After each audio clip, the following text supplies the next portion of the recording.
Chair, thanks the gentleman. Chair recognizes the gentleman from Georgia. 5 minutes for your questions, please. Thank you, Mr. Chairman. Thank you, Dr. Solomon, for being here. Appreciate that very much. Let me ask you something. It's my understanding in a new animal drug application that the drug sponsors are responsible for submitting information, and it is quite detailed and quite thorough. From what I understand, in the application, it's got to include information on the drug's chemistry, the composition, the component ingredients, manufacturing methods, facilities and controls, proposed labeling, on and on and on. And not only that, but also if the drug product's intended for use in a food-producing animal, that it also has to be proven for human use, and I'm just, and all this burden falls on the drug sponsors, and it just appears that it's more than even what that the guidelines for animal drug are more stringent than they are for human drug applications, and I was just interested to know, first of all, do you think that's true, and secondly, if it is, why is that? So just to take a step back, with all due respect to my human colleagues on review, they have one species to deal with. Often we have to deal with multiple species. So many of the applications, they don't want to market in multiple species at the same time. And that's a challenge because there's different pharmacology versus pharmacokinetics in different species out there. We also have the responsibility in food-producing animals to make sure that this is going to be safe for humans. So once again, I think our safety and efficacy and environmental reviews are very similar to the human side, but when it comes to either multiple species or the human food safety issues, they're unique to the animal side, but that's part of our responsibility to the American public to make sure that the food is safe. Fair enough. Good answer. Thank you. I want to talk to you about animal drug compounding. This is certainly something that the FDA has, or drug compounding period is something the FDA has been involved in here recently, and rightfully so. But when it comes to animal drug compounding, it's my understanding that it's legal only in very specific circumstances, according to the FDA. And as a result of the Drug Quality Security Act,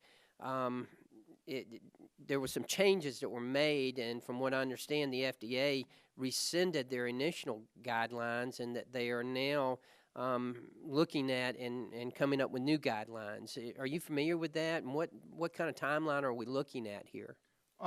So we did have a guidance on compounding. As you're very well aware, it's a challenging issue to find the right balance. There is some need for compounding out there.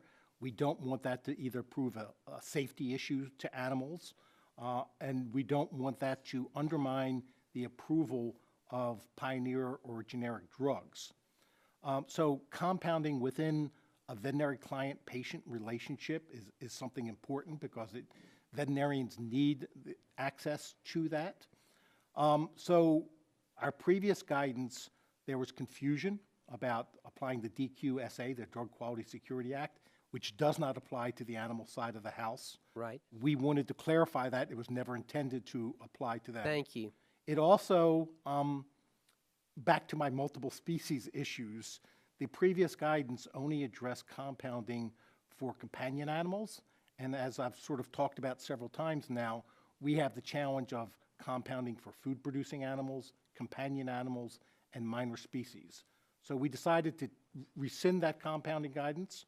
We're working on it. We expect over the next several months to be able to issue a new compounding guidance where it would be, once again, cover the whole spectrum of the species, be clear about not applying the DQSA, try and apply that right balance of where compounding's appropriate, and we'd welcome the opportunity once that's out to come and brief Congress. Okay, are you soliciting the input of the animal drug compounders while you're formulating this? We're talking to lots of stakeholders, and once again, this will be another proposal. So we welcome the opportunity when this comes out for a proposal to continue to engage with folks. Well, thank you for mentioning accessibility, because that's extremely important. I can tell you, as a practicing pharmacist for over 30 years before I became a member of Congress, this was something we typically worked with our veterinarians, and you know, it was very detailed. So the accessibility part of it is very important as well. Good. Thank you very much, and I yield back, Mr. Chairman. Gentleman yields back. Chair thanks the gentleman. I believe that concludes questions from members for your panel, Dr. Solomon. We do, again, want to thank you for being with us and providing your expert testimony today. And certainly as we work through this, we will take what you have shared with us today to heart. And we're going to have the briefest of transitions to our second panel. Dr. Solomon, you're excused, and we'll ask our second panel to take their places. Thank you very much.